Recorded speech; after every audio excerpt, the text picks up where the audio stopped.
അനുഗ്രഹിക്കപ്പെട്ട ഈ നല്ല അവസരത്തിനായി ദൈവത്തിന് സ്തോത്രം ചെയ്യുന്നു. ഇങ്ങനെ ഈ സഭയിൽ ഞങ്ങൾക്ക് കുടുംബമായി കടന്നു വരുവാൻ കർത്താവ് ഒരു അവസരത്തെ ഒരുക്കിയല്ലോ. ദൈവം ചെയ്ത എല്ലാ നന്മകൾക്കായി നന്ദി പറയാനാണ് നമ്മൾ ഈ ആരാധനയിൽ കടന്നു വന്നിരിക്കുന്നത്. ഇവിടെ ഒരു വ്യക്തിയല്ല ഇമ്പോർട്ടൻ്റ്, നമ്മുടെ നടുവിലുള്ള ദൈവ സാന്നിധ്യമാണ് ഏറ്റവും വിലപ്പെട്ടത്. നമ്മൾ ദൈവസന്നിധിയിലായിരിക്കുമ്പോൾ വളരെ പ്രാഗൽഭ്യത്തോടെ പ്രാർത്ഥനയോടെ ദൈവത്തിൽ നിന്ന് പ്രാപിച്ചു മടങ്ങുന്ന ഒരു മനോഭാവത്തിലാണ് നമ്മൾ ദൈവസന്നിധിയിലായിരിക്കേണ്ടത്. ഒരുക്കമുള്ളിടത്താണ് ദൈവത്തിൻ്റെ ആത്മാവ് പ്രവർത്തിക്കുന്നത്. ദാഹമുള്ളിടത്താണ് ദൈവത്തിൻ്റെ അനുഗ്രഹത്തിൻ്റെ നദി ഒഴുകുന്നത്. ഇന്ന് പകലിൽ നമ്മൾ അങ്ങനെ ഒരു പ്രതീക്ഷയോടെ ദൈവസന്നിധിയിൽ ഇരിക്കുകയാണെങ്കിൽ കർത്താവ് നമുക്ക് വേണ്ടി വൻ കാര്യങ്ങൾ ചെയ്യുക എന്ന ദൈവമാണ്. കർത്താവിൻ്റെ അഭിഷിക്ത ദാസൻ മോബി പാസ്റ്ററിനായി ദൈവത്തിന് സ്തോത്രം ചെയ്യുന്നു. ചില വർഷങ്ങൾക്ക് മുൻപ് ഈ സഭയിൽ വെച്ച് നടത്തപ്പെട്ട ഒരു മീറ്റിങ്ങിൽ കടന്നു വരുവാനും പരിചയപ്പെടുവാനും ആത്മീക ബന്ധത്തിലായിരിക്കുവാനും കർത്താവ് അവസരത്തെ നൽകി. അതിനുശേഷം ഒരിക്കൽ കൂടി, അന്നിവിടെ മീറ്റിംഗ് ഒന്നുമില്ലായിരുന്നു, ഞാൻ ജോസ് ചാൻ്റെ കൂടെ ഇവിടെ വന്നപ്പം ഒരു പ്രാവശ്യം സന്ധ്യയിൽ ഇവിടെ കടന്നു വരുവാനും കർത്താവിൻ്റെ ദാസനെ കാണുവാനൊക്കെ ഒരവസരം ദൈവം നൽകി. ഞാനിവിടെ കടന്നു വരുവാൻ മുഖാന്തരമായത് പ്രിയ ജോസ് ചാനും കുടുംബവുമാണ്. കർത്താവിൻ്റെ ദാസൻ ഓർപ്പിച്ചല്ലോ, ചില വർഷങ്ങളായി ഒരാത്മീക ബന്ധത്തിലായിരിക്കുവാൻ കർത്താവ് ഞങ്ങൾക്ക് അവസരത്തെ നൽകി. ആ കുടുംബത്തിനായി, ആ കുടുംബത്തിലുള്ള എല്ലാ പ്രിയപ്പെട്ടവർക്കായി ദൈവത്തിന് സ്തോത്രം ചെയ്യുന്നു.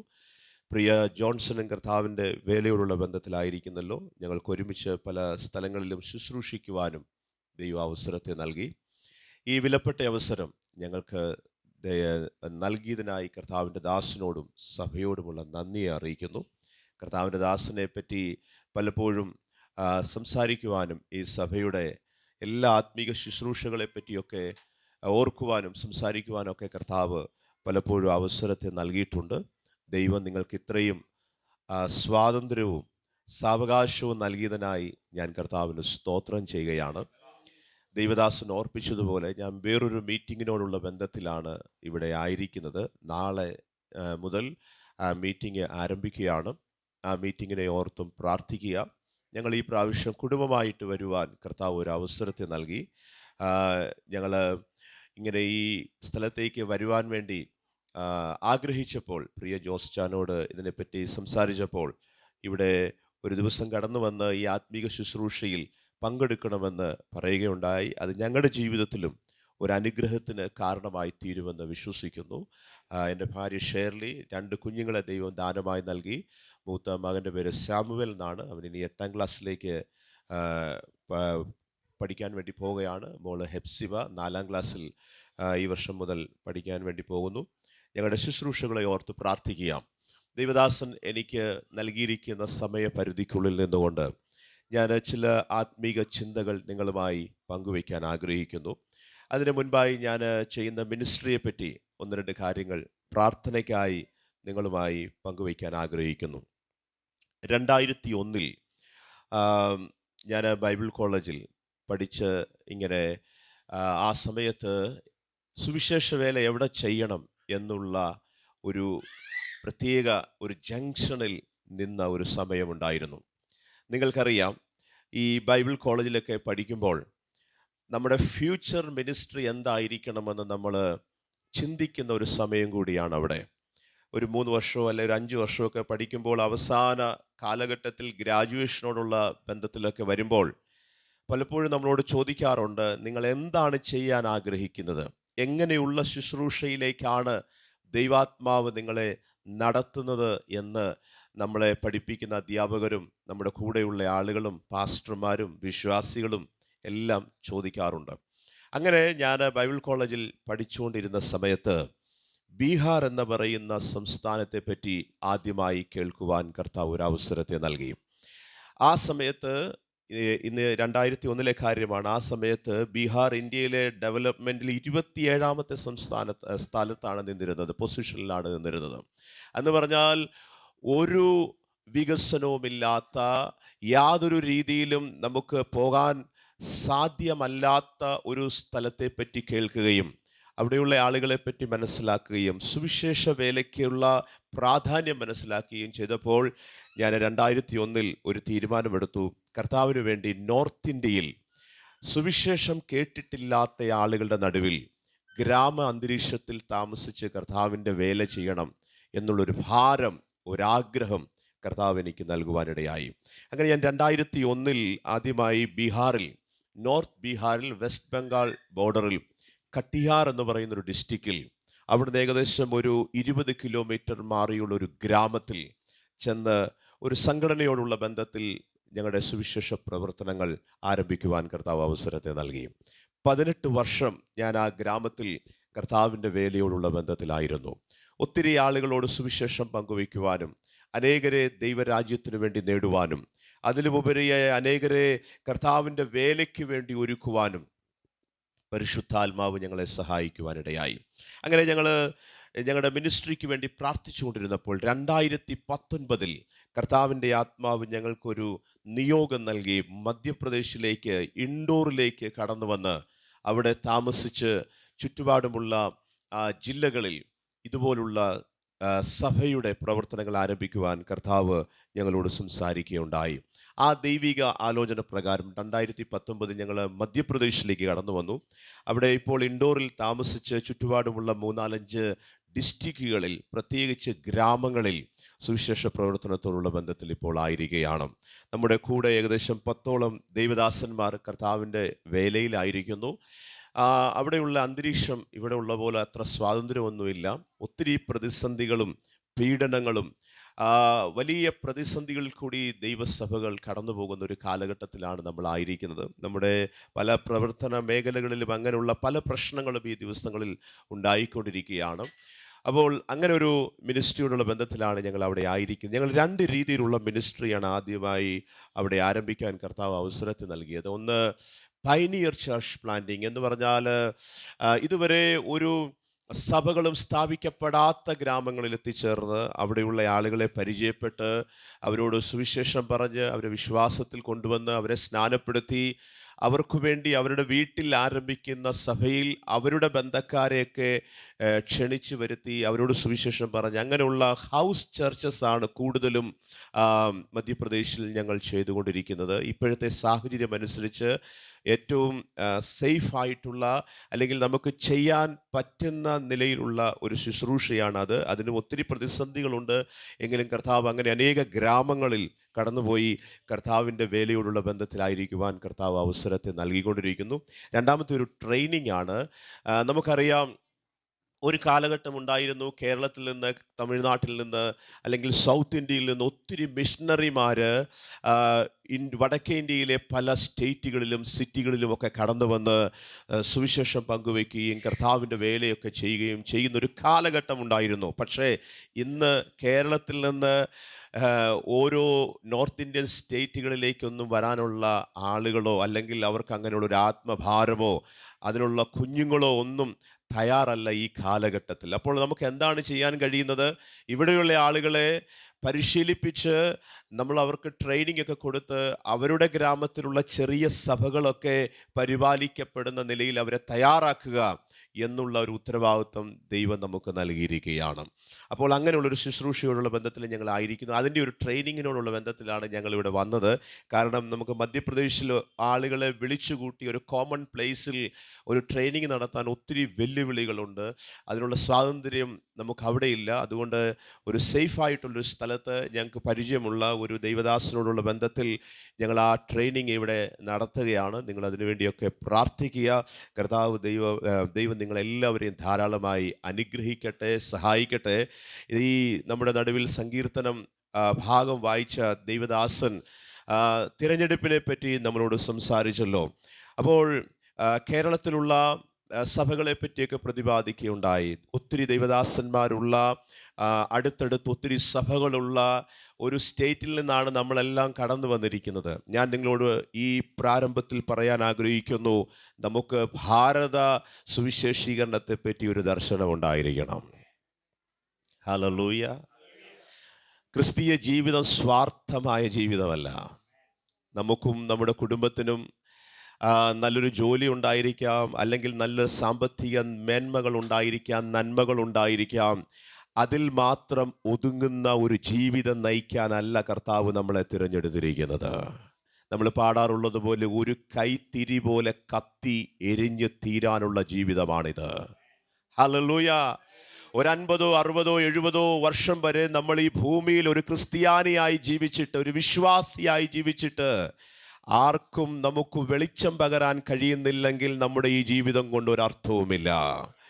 പ്രിയമുള്ളവരെ, ഇന്ന് പകലിൽ ഞാനിവിടെ നിൽക്കുമ്പോൾ ഞാനൊരു മിഷണറിയായി നിന്നാണ് നിങ്ങളോട് സംസാരിക്കുന്നത്. ഒത്തിരി ആത്മീക ചിന്തകളും ആരാധനകളും ഒക്കെ സന്ദേശങ്ങളൊക്കെ നിങ്ങൾ എല്ലാ ആഴ്ചകളിലും ഇവിടെ കേൾക്കുകയും അതിൽ നിന്നൊക്കെ അനുഗ്രഹം പ്രാപിക്കുകയും ചെയ്ത ദൈവമക്കളാണ്. പക്ഷെ ഞാൻ ഇന്നും നിങ്ങളോട് സംസാരിക്കുന്ന സന്ദേശം എന്ന് പറയുന്നത് ഒരു സുവിശേഷ വേലയുമായി ബന്ധപ്പെട്ട്, അല്ലെങ്കിൽ കർത്താവിൻ്റെ രാജ്യത്തിനു വേണ്ടി പ്രയോജനപ്പെടണം എന്നുള്ള ഒരു ആശയവുമായി ബന്ധപ്പെട്ടാണ് ഞാൻ നിങ്ങളോട് സംസാരിക്കാൻ ആഗ്രഹിക്കുന്നത്. എല്ലാവരെയും ദൈവം ധാരാളമായി അനുഗ്രഹിക്കട്ടെ. കരങ്ങളെ ഉയർത്തി ദൈവത്തിന് സ്തോത്രം ചെയ്യാം.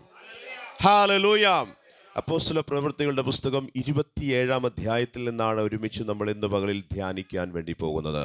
വളരെ സുപരിചിതമായ, ഒത്തിരി പ്രാവശ്യം നമ്മൾ വായിച്ചിട്ടുള്ള, അല്ലെങ്കിൽ നമ്മൾ കേട്ടിട്ടുള്ള അനേക ചിന്തകൾ ഈ അധ്യായത്തിൽ നിന്ന് നമുക്ക് മനസ്സിലാക്കാൻ കഴിയും. നിങ്ങൾ ബൈബിൾ തുറക്കുക, ബുക്ക് ഓഫ് ആക്ട്സ് ചാപ്റ്റർ 27. ഈ അധ്യായത്തിൽ നിന്ന് ചില കാര്യങ്ങൾ പൗലോസിൻ്റെ ജീവിതവുമായി ബന്ധപ്പെട്ട് നമ്മൾ ധ്യാനിക്കാൻ വേണ്ടി പോവുകയാണ്. 27-ാമത്തെ അധ്യായം. ഈ അധ്യായം വളരെ സുപരിചിതമായ അധ്യായമാണ്. നമുക്കറിയാം, ബൈബിളിലെ 2 പുസ്തകങ്ങൾ, ലൂക്കോസിൻ്റെ സുവിശേഷവും അപ്പോസ്തല പ്രവൃത്തികളുടെ പുസ്തകവും എഴുതിയത് ഒരു ദൈവദാസനാണ്. അദ്ദേഹത്തിൻ്റെ പേരാണ് ലൂക്കോസ്.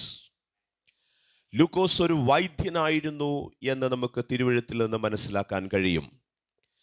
അപ്പോൾ വൈദ്യനായ ലൂക്കോസ് ആ കാലഘട്ടത്തിൽ പൗലോസിൻ്റെ കൂടെ സഞ്ചരിച്ച് കർത്താവിൻ്റെ വേല ചെയ്ത ഒരു ദൈവമനുഷ്യനായിരുന്നു. നിങ്ങൾക്കറിയാമോ, ലൂക്കോസിൻ്റെ സുവിശേഷവും അപ്പോസ്തല പ്രവൃത്തികളുടെ പുസ്തകവും എഴുതിയത് ഒരു വ്യക്തി, തിയോഫിലോസ് എന്ന് പറയുന്ന ഒരു മനുഷ്യനെ വിശ്വാസത്തിൽ ഉറപ്പിക്കാൻ വേണ്ടി എഴുതിയ 2 പുസ്തകങ്ങളാണ് ലൂക്കോസിൻ്റെ സുവിശേഷവും അപ്പോസ്തല പ്രവൃത്തികളുടെ പുസ്തകവും. അതിനുവേണ്ടി ലൂക്കോസ് യേശുവിൻ്റെ ചരിത്രം പഠിച്ചെന്ന് നമുക്ക് മനസ്സിലാക്കാൻ കഴിയും. നിങ്ങൾക്കറിയാമോ, ഇന്ന് നമുക്ക് പഠിക്കാൻ ഒത്തിരി സൗകര്യങ്ങളുണ്ട്. ഇൻ്റർനെറ്റിൻ്റെ സഹായം നമുക്ക് നേടാൻ കഴിയും. നല്ല സ്കൂളുകൾ, കോളേജുകളുണ്ട്. യാത്ര ചെയ്യാനുള്ള സൗകര്യങ്ങളുണ്ട്. എന്നാൽ 2000 വർഷങ്ങൾക്ക് മുമ്പ് ലൂക്കോസ് യേശുവിൻ്റെ ചരിത്രം പഠിക്കാൻ പോയത് തൻ്റെ പണം മുടക്കി, സമയം അതിനുവേണ്ടി ചിലവഴിച്ച്, തൻ്റെ ജോലി മാറ്റിവെച്ച് വർഷങ്ങൾ യേശുവിൻ്റെ ചരിത്രം പഠിക്കാൻ വേണ്ടി ലൂക്കോസ് കടന്നുപോയെന്ന് തിരുവചനം നമ്മെ പഠിപ്പിക്കുന്നു. നിങ്ങൾക്കറിയാമോ, മത്തായിയുടെ സുവിശേഷം പോലെയോ മർക്കോസിൻ്റെ, യോഹന്നാൻ്റെ സുവിശേഷം പോലെയോ അല്ല ലൂക്കോസിൻ്റെ സുവിശേഷം. വളരെ സിസ്റ്റമാറ്റിക് ആയിട്ടുള്ള ഒരു സ്റ്റഡി നടത്തിയതിന് ശേഷമാണ് ലൂക്കോസ് യേശുവിനെ പറ്റി എഴുതിയത്. അതിനൊരു ഉദാഹരണം, നിങ്ങൾ ലൂക്കോസിന്റെ സുവിശേഷം 2-ാം അധ്യായത്തിൻ്റെ 1 മുതലുള്ള വാക്യങ്ങൾ വീട്ടിൽ നിങ്ങൾക്ക് സമയം ലഭിക്കുമ്പോൾ വായിക്കുക. അവിടെ ചില രാജാക്കന്മാരെ പറ്റി, ഭരണകർത്താക്കന്മാരെ പറ്റി അവിടെ എഴുതിയിരിക്കുകയാണ്. എങ്ങനെയാണ് ലൂക്കോസിന് അത് മനസ്സിലായത്? ലൂക്കോസ് യേശു സഞ്ചരിച്ച, യേശു ജനിച്ച, യേശു വളർന്ന, യേശു ശുശ്രൂഷിച്ച എല്ലാ സ്ഥലങ്ങളിലും കടന്നുപോയി, പേഴ്സണലി കടന്നുപോയി. എന്തിനാണ് കടന്നുപോയത്? ലൂക്കോസ് മറ്റുള്ളവർ പറഞ്ഞത് കേട്ട് വിശ്വസിച്ചെഴുതാൻ ആഗ്രഹിച്ചില്ല. താൻ സ്വയമായി കടന്നുപോയി മനസ്സിലാക്കി സത്യമാണെങ്കിൽ മാത്രം എഴുതാൻ തീരുമാനിച്ചൊരു എഴുത്തുകാരനായിരുന്നു ലൂക്കോസ്. അങ്ങനെ ലൂക്കോസ് പോയപ്പോൾ അവന് മനസ്സിലായി ഇതൊരു ചരിത്രമാണ്, യേശുവിനെ പറ്റി എഴുതേണ്ടത് വളരെ അത്യന്താപേക്ഷിതമാണ്. അതുകൊണ്ട് ലൂക്കോസ് എഴുതുവാനിടയായി തീർന്നു യേശുവിൻ്റെ ചരിത്രം. അതാണ് ലൂക്കോസിൻ്റെ സുവിശേഷം. നിങ്ങൾക്കറിയാമോ, ജീസസ് ഫിലിം എന്ന് പറഞ്ഞൊരു ഫിലിമുണ്ട്, നിങ്ങൾ കണ്ടിട്ടുണ്ടായിരിക്കാം. ആ ഫിലിം ലൂക്കോസിൻ്റെ സുവിശേഷം ആധാരമാക്കി നിർമ്മിച്ചിട്ടുള്ള ഒരു ഫിലിമാണ്. എന്താണ് അതിൻ്റെ കാരണം? കാരണം ഒരു ഓർഡറിലാണ് യേശുവിൻ്റെ ജീവിതം ലൂക്കോസ് എഴുതുവാനിടയായി തീർന്നിട്ടുള്ളത്. ഞാൻ പറഞ്ഞതിൻ്റെ ആശയം എന്ന് പറയുന്നത്, യേശുവിന് വേണ്ടി ഇത്രയും സമർപ്പണമുള്ള ഒരു മനുഷ്യനായിരുന്നു ലൂക്കോസ്. അദ്ദേഹം എഴുതിയത് ആർക്ക് വേണ്ടിയാണ്? ഒരു സഭയ്ക്ക് വേണ്ടിയല്ല എഴുതിയിരുന്നത്, ഒരു വ്യക്തിക്ക് വേണ്ടി എഴുതാൻ ഇടയായി. അത് തിയോഫിലോസ് എന്ന് പറയുന്ന ഒരു വ്യക്തിയാണ്. അപ്പോൾ ഈ ദൈവമനുഷ്യനായിരുന്ന ലൂക്കോസ് ഒരു വ്യക്തിയെ ക്രിസ്തുവിൽ ഉറപ്പിക്കുവാൻ വേണ്ടി ഇത്രയും വലിയ ഒരു കാര്യം ചെയ്യാൻ വേണ്ടി അദ്ദേഹം തൻ്റെ ജീവിതത്തെ വിനിയോഗിക്കുവാനിടയായി തീർന്നു. പ്രിയമുള്ളവരെ, ഞാൻ നിങ്ങളോട് പറയാൻ ആഗ്രഹിക്കുന്നു, നമ്മളെ ദൈവം വിളിച്ചിരിക്കുന്നത് ഒരാളെയും കൂടി പണിയാൻ വേണ്ടിയാണ്, ഒരാളെയും കൂടി ക്രിസ്തുവിൽ ഉറപ്പിക്കുവാൻ വേണ്ടിയാണ്. തളർന്നിരിക്കുന്നവർക്ക് കരം കൊടുക്കാനാണ് ദൈവം നമ്മളെ വിളിച്ചിരിക്കുന്നത്. തകർന്നിരിക്കുന്ന കുടുംബങ്ങളെ അവരെ ആശ്വസിപ്പിക്കാനാണ് ദൈവം നമ്മളെ വിളിച്ചിരിക്കുന്നത്. നമ്മുടെ വിളിയെ തിരിച്ചറിയുന്ന ദൈവമക്കൾ കരങ്ങളെ ഉയർത്തി ദൈവത്തിന് സ്തോത്രം ചെയ്യാം. അപ്പോൾ ഈ 27-ാം അധ്യായം ഒരു യാത്രയാണ്. നിങ്ങൾക്കറിയാം, ആ യാത്ര ഒരു കപ്പൽ യാത്രയാണ്. നിങ്ങൾ വായിച്ചിട്ടുണ്ടല്ലോ 27-ാം അധ്യായം. ഒത്തിരി കാര്യങ്ങൾ നമുക്ക് ഈ അധ്യായത്തിൽ നിന്ന് പഠിക്കാൻ കഴിയും. ഈ അധ്യായത്തിലെ ചില പ്രതിപാദ്യ വിഷയം നമ്മൾ നോക്കാൻ പോവുകയാണ്. അതിൻ്റെ 37-ാമത്തെ വാക്യം നിങ്ങളൊന്ന് ശ്രദ്ധിച്ച്. 27:37. ഈ കപ്പലിൽ എത്ര ആളുകൾ ഉണ്ടായിരുന്നു എന്ന് അവിടെ എഴുതിയിരിക്കുകയാണ്. എത്ര പേരാണ് അവിടെ നമുക്ക് കാണാൻ കഴിയുന്നത്? 276 പേർ. വായിച്ചു. 276 പേര് യാത്ര ചെയ്യുന്ന ഒരു കാർഗോ കപ്പലിനെ പറ്റിയാണ് ഈ അധ്യായത്തിൽ നമുക്ക് കാണാൻ കഴിയുന്നത്. നിങ്ങൾക്കറിയാമോ, ഈ കപ്പൽ പോകുന്നത് ഈജിപ്തിൽ നിന്ന് ഇറ്റലിയിലേക്ക്, റോമിലേക്ക് പോകുന്ന ഒരു കപ്പലാണ്. ആ കപ്പലിൽ 276 പേര് ഉണ്ട് എന്ന് നമുക്ക് കാണാൻ കഴിയുന്നു. ആ 276 പേരിൽ ഒരു വ്യക്തി അപ്പോസ്തലനായ പൗലോസാണ്. നിങ്ങൾ ഈ അധ്യായം വായിക്കുമ്പോൾ അതിൻ്റെ 11-ാമത്തെ വാക്യം നിങ്ങളൊന്ന് ശ്രദ്ധിച്ച്. 27:11. ഈ 276 പേരുള്ള ഈ കപ്പലിൻ്റെ ഓണറും ഈ കപ്പലിൽ യാത്ര ചെയ്യുകയാണ്. അത് മാത്രമല്ല, ഈ കപ്പലിനെ നയിക്കുന്ന ക്യാപ്റ്റൻ ഈ കപ്പലിൽ യാത്ര ചെയ്യുകയാണ്. നിങ്ങളതിൻ്റെ 6-ാമത്തെ അല്ലെങ്കിൽ 2-ാമത്തെ വാക്യം വായിക്കുമ്പോൾ, 27-ന്റെ 2-ാമത്തെ വാക്യം വായിക്കുമ്പോൾ നിങ്ങൾക്ക് കാണാൻ കഴിയുന്നു, ഈ പൗലോസിനെ നോക്കാൻ വേണ്ടി റോമൻ ഗവൺമെന്റ് ഒരു അധികാരിയെയും കൂടി ഈ കപ്പലിൽ അയക്കുകയാണ്. അദ്ദേഹത്തിൻ്റെ പേര് ജൂലിയസ് എന്നാണ്. ജൂലിയസ് എന്ന് പറയുന്ന ഒരു സെഞ്ചൂറിയനും ഈ കപ്പലിൽ യാത്ര ചെയ്യുകയാണ്. അപ്പോൾ ചില പ്രസിദ്ധരായ ആളുകളെ പറ്റിയും ഈ കപ്പലിൽ യാത്ര ചെയ്യുന്നവരുടെ കൂട്ടത്തിൽ എഴുതപ്പെട്ടിട്ടുള്ളത് നിങ്ങൾ ശ്രദ്ധിക്കുക. എന്തിനാണ് പൗലോസിനെ ഈ കപ്പലിൽ കയറ്റിക്കൊണ്ടുപോകുന്നത്? പൗലോസിനെ കൊണ്ടുപോകുന്നത് റോമിൽ കൈസരുടെ മുമ്പിൽ നിർത്തി അവനെ വിധിക്കാൻ വേണ്ടി കൊണ്ടുപോവുകയാണ്. എന്താണ് പൗലോസ് ചെയ്ത തെറ്റ്? എന്തിനു വേണ്ടിയാണ് അവനെ വിധിക്കാൻ കൊണ്ടുപോകുന്നത്? ഒരു കുറ്റവാളിയെ പോലെ എന്തിനാണ് ഒരു റോമൻ ഗവൺമെന്റിന്റെ മിലിറ്ററി ഓഫീസറിന്റെ കരങ്ങളിൽ പൗലോസിനെ കൊടുത്തിരിക്കുന്നത്? കാരണം അന്നത്തെ മതകോടതികളുടെ മുമ്പിൽ, അധികാരികളുടെ മുമ്പിൽ പൗലോസ് ഒരു കുറ്റവാളിയാണ്. കാരണം അവൻ യേശുവിനെ പ്രസംഗിച്ചു എന്നുള്ളതാണ് അവൻ്റെ മേൽ ആരോപിക്കപ്പെട്ടിരിക്കുന്ന കുറ്റം. അത് തന്നെയാണ് ഇന്നിന്ത്യയിൽ സംഭവിച്ചുകൊണ്ടിരിക്കുന്നത്.